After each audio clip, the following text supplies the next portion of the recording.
This program was made possible by contributions to your PBS station from viewers like you. Thank you. When local growers put great food on Tennessee tables, that's living green. On the next Live Green Tennessee, we stop by Short Mountain Cultures in Woodbury, Tennessee. Next, we visit Little Seed Farm in Lebanon. And finally, we visit a Knoxville artist who has found a use for coffee that most of us wouldn't even think about. All this and more coming up on the next Live Green Tennessee.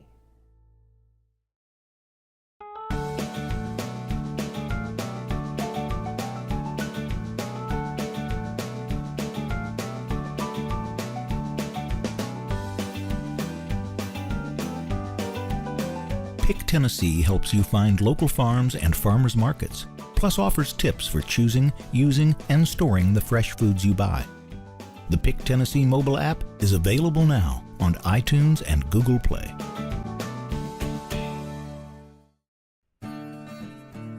What makes our state unique? Find out on the Tennessee Channel, a statewide initiative by your public television stations. Each program is created in Tennessee, about Tennessee, and broadcasted in Tennessee.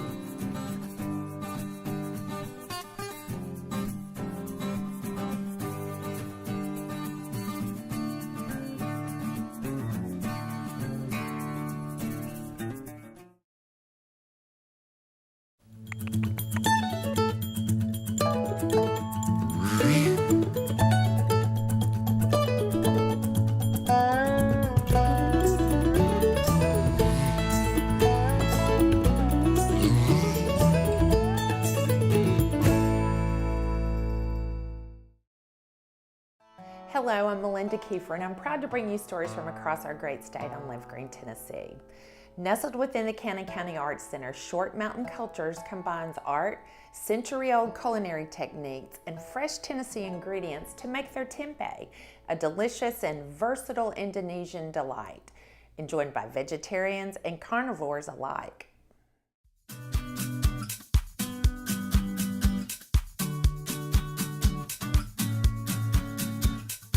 When I first came to the Short Mountain area, I attended a fermentation workshop at Little Short Mountain Farm, which is where the Short Mountain Distillery is now.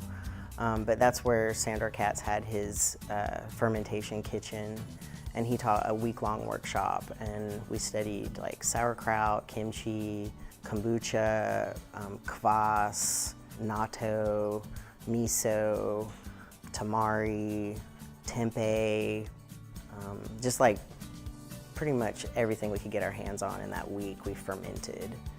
And that was the first place that I made tempeh, was at that workshop.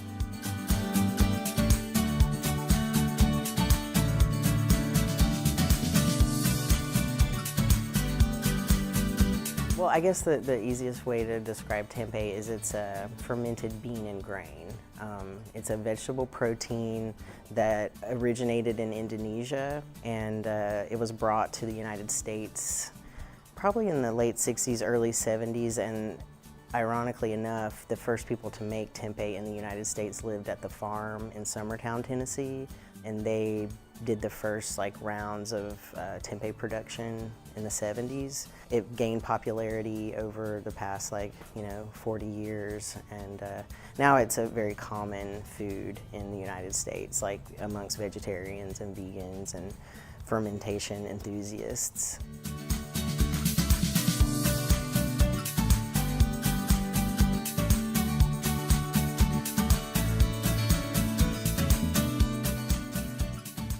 I try to get local soybeans, and I do get local soybeans from Windy Acres Farm in Orlinda, Tennessee. And I usually do that after they harvest, I get as many as I can from them. The next step is to basically, the only way that the spore can grow is if the beans are dehulled. So I have to dehull the beans, which involves cracking them in a grinder, a hand-cranked grinder. And so we crack all our beans by hand, and then what I'm doing today is I'm soaking them. And so that happens for 24 hours. I soak the cracked beans for 24 hours. And then tomorrow I'll come in and strain the beans and cook them slightly, just like bring them to a boil, strain them, and then I have to kind of like, as they're steaming, I have to stir them, and that steam stir process dries the water off the beans. Not completely dry, but like not as moist as like a bean that's been sitting in water all night. And then I inoculate it with the Rhizopus culture, and then we put them in perforated baggies, put them in the incubator, and for 24 hours they sit in a climate of 85 to 90 degrees. And during that process, about the 18th hour, it really starts to get dramatic.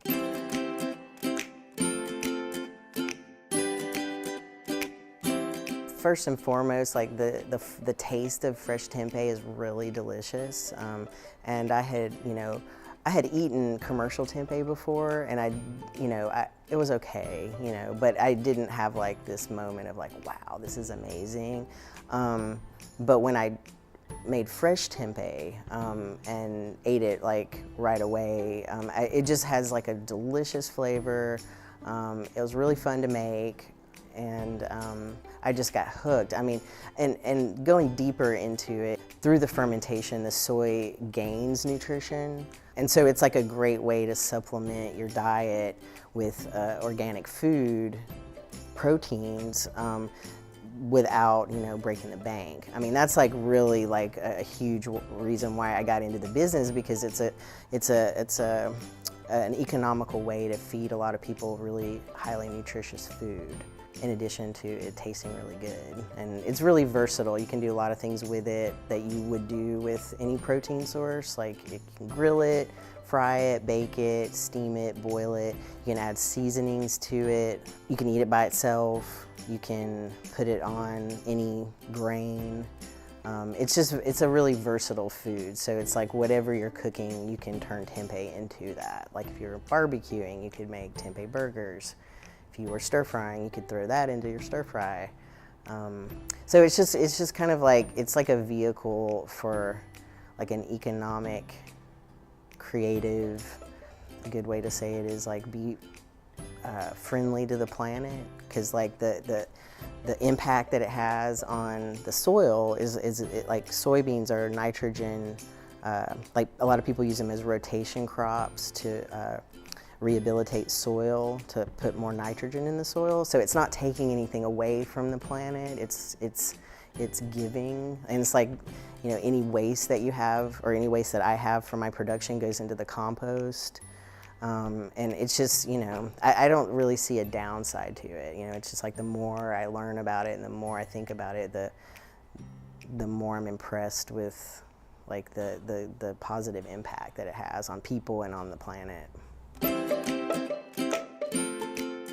The space has kind of really pushed me to evolve my business in terms of like how I present to the public. It's not something that I knew how to do before, and I still am not sure I know what I'm doing now. but it's like a platform, and so it's like people come in, they ask a lot of questions, and so it's like I want to accurately represent what I'm doing and the community that I come from, and just like put on a good face for people, just so that they will want to try fermented foods, for one, because I believe they're exciting and good for you. So I'm here now, and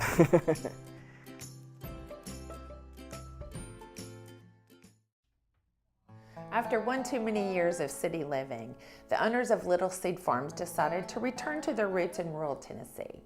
Now they and their 100% solar-powered farm are committed to providing suitably produced soaps and skincare products.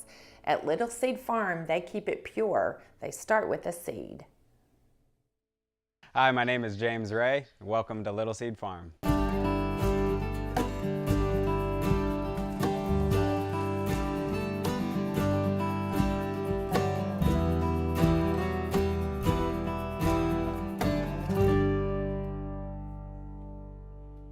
So at Little Seed Farm, we operate an organic, grass-fed goat dairy.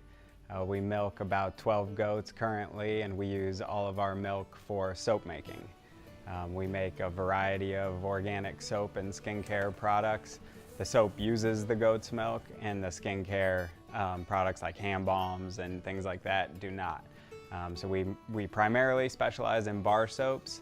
That's the biggest portion of the business. We have 16 different varieties of bar soaps that you can find at retailers across the country. And we also have 4 different varieties of liquid hand soaps as well. In addition to our soaps, we make hand balms, body oils, beard oils for men, and all kinds of different lip balms and things of that nature as well. Once a day we milk the goats, and their milk, which is very healing and full of nutrients, goes into our soap.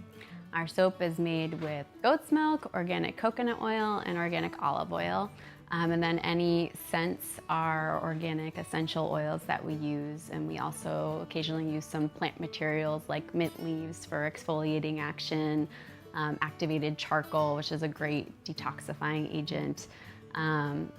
In all of our products we grow medicinal herbs on the farm. We also source them from other organic farms. We use comfrey, plantain, and calendula, which are really rich in phytochemicals that help to regenerate skin and heal wounds.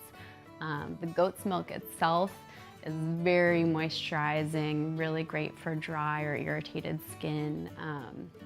We even use it on our baby, it's so sensitive. Little Seed Farm is located on 84 acres in Middle Tennessee. We're a grass-based dairy, which means that we rotationally raise our goats. They only eat fresh grass and organic alfalfa pellets. They're moved every 1 to 3 days to a piece of fresh pasture. In that sense, we can keep their maintenance very natural. We don't have to use chemicals to maintain their health and also the health of the land. We have a very strong commitment to sustainability at Little Seed. To begin with, we're 100% solar powered. So we have a solar array that was installed in October of 2015, and it produces enough energy for us to cover our electric usage for the entire year.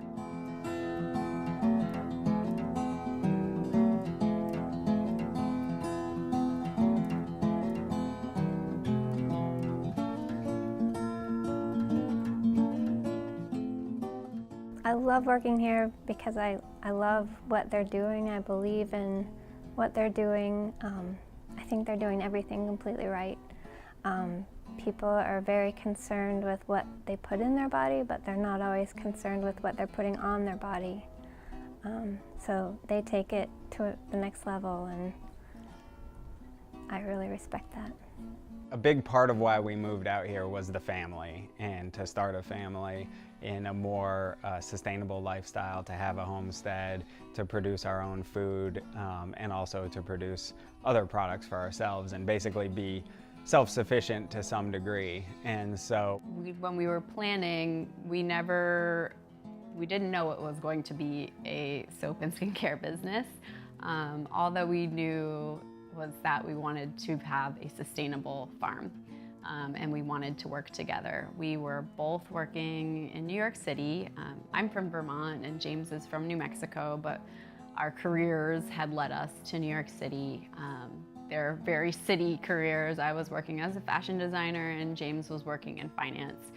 We actually ran into each other on a street in New York City in broad daylight, basically, and that's how we met, and we started dating at that point. And once it came time to get married and we knew we were going to be starting a family and things like that. Initially, we were a little intimidated by it, and I think that we were worried that we weren't hardcore enough to be sustainable farmers, but we were really inspired by it. So we started volunteering at local farms. About every weekend from that point on, you could find us doing whatever some farmer wanted us to do at a local farm so that we could get some kind of experience and insight. So we wanted to make a change in the world and a change in how we impacted the world. And so we set out to start a business together. And at the end of that process, we decided that farming was what we wanted to do and how we could also make an immediate impact. And so that's why we started Little Seed Farm as a grass-fed, organically run goat dairy. Yeah, probably one of the most fulfilling things as farmers is when your goats escape, but they choose to come to your house instead of actually running away or going to go eat like blackberry bushes or something. And probably the first time it happened was our first year of kidding, and we had this crew of baby goats that were kind of in the teenage years, which means they were about like 4 or 5 months old, and they broke out. They went a little wild. They tried to get into the house. They ended up deciding to hang out on our back porch, eat all of our potted plants and about half of the garden, before passing out on the table, on the lounge chairs. So we got home and it was like a bunch of teenagers had thrown a rager at our place, only it was baby goats and everything was destroyed. So we're ready to be parents of teenagers now, I guess, too. So.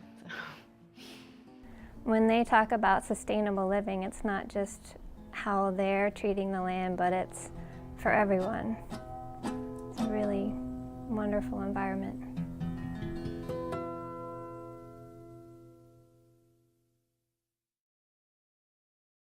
Coffee.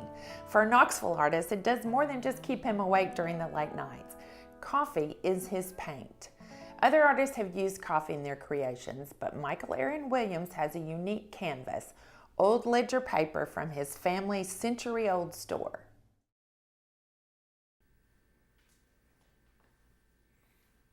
I paint using coffee on century-old ledger papers.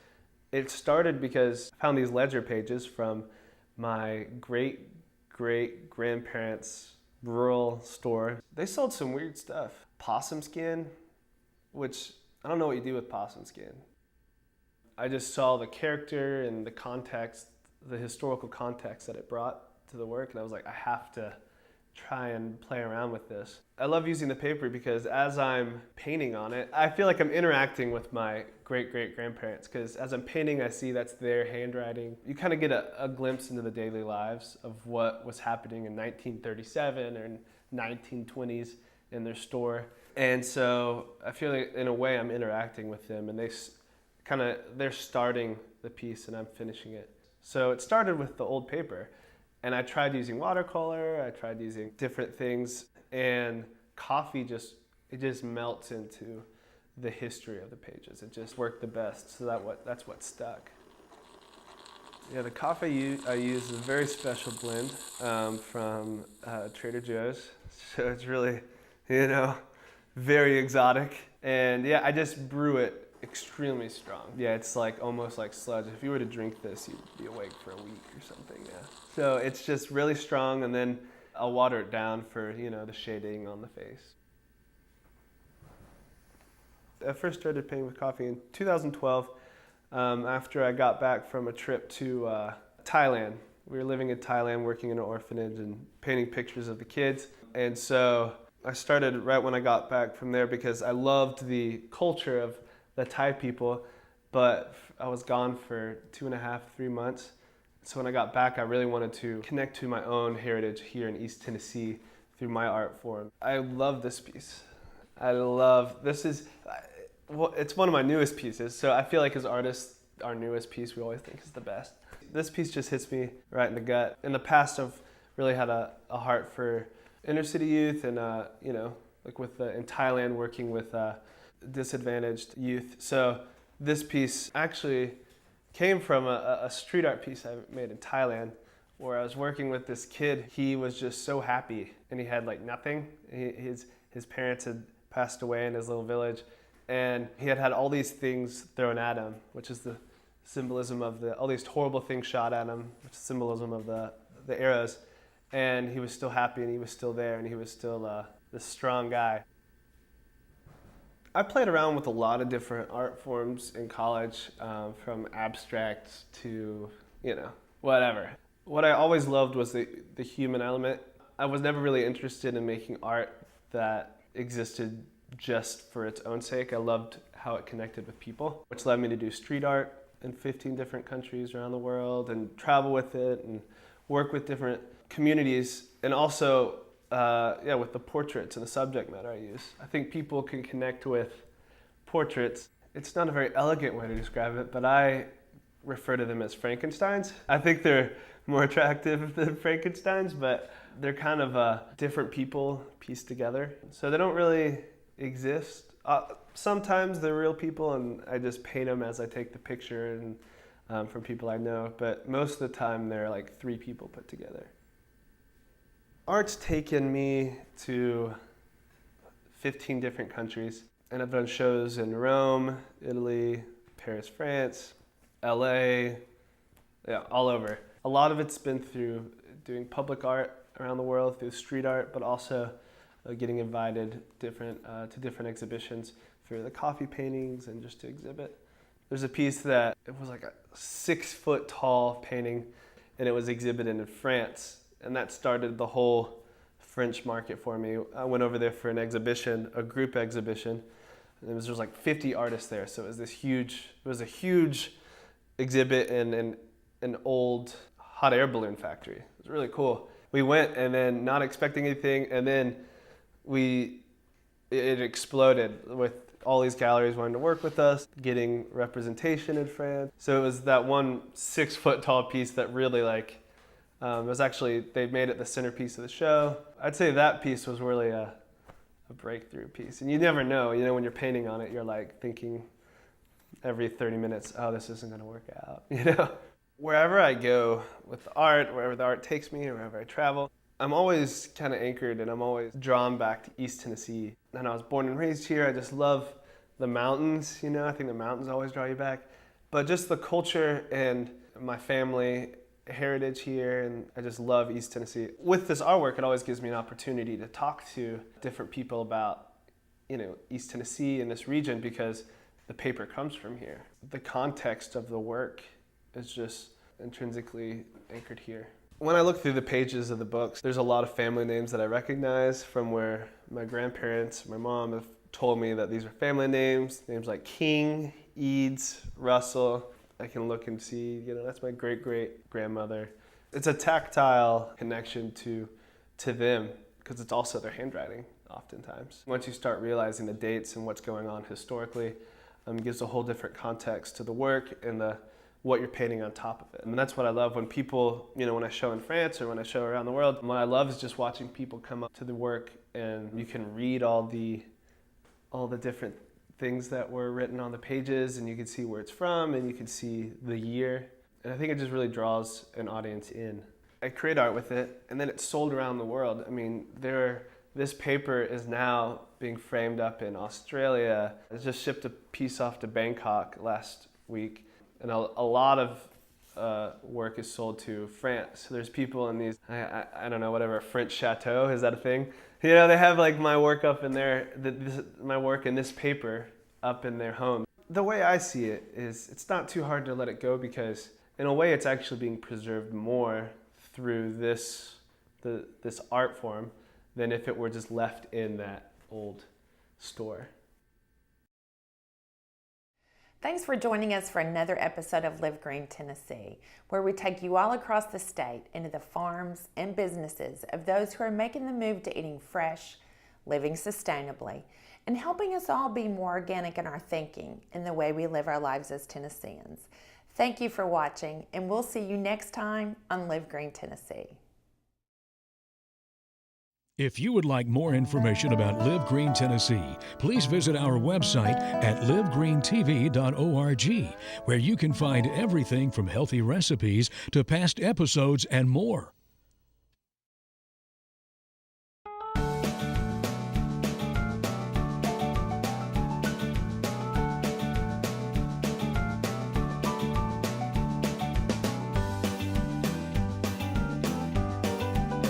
Pick Tennessee helps you find local farms and farmers markets, plus offers tips for choosing, using, and storing the fresh foods you buy. The Pick Tennessee mobile app is available now on iTunes and Google Play.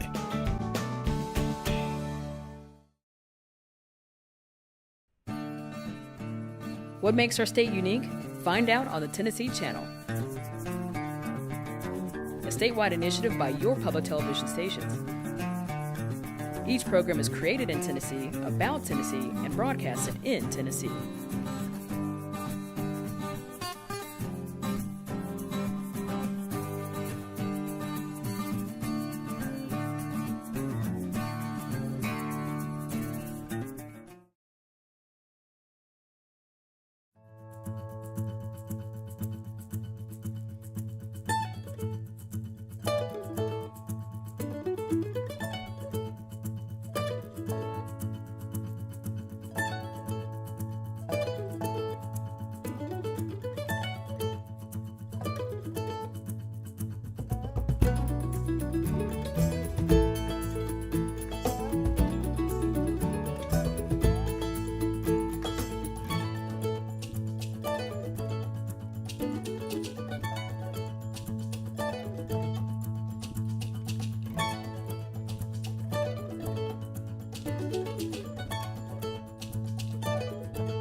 This program was made possible by contributions to your PBS station from viewers like you.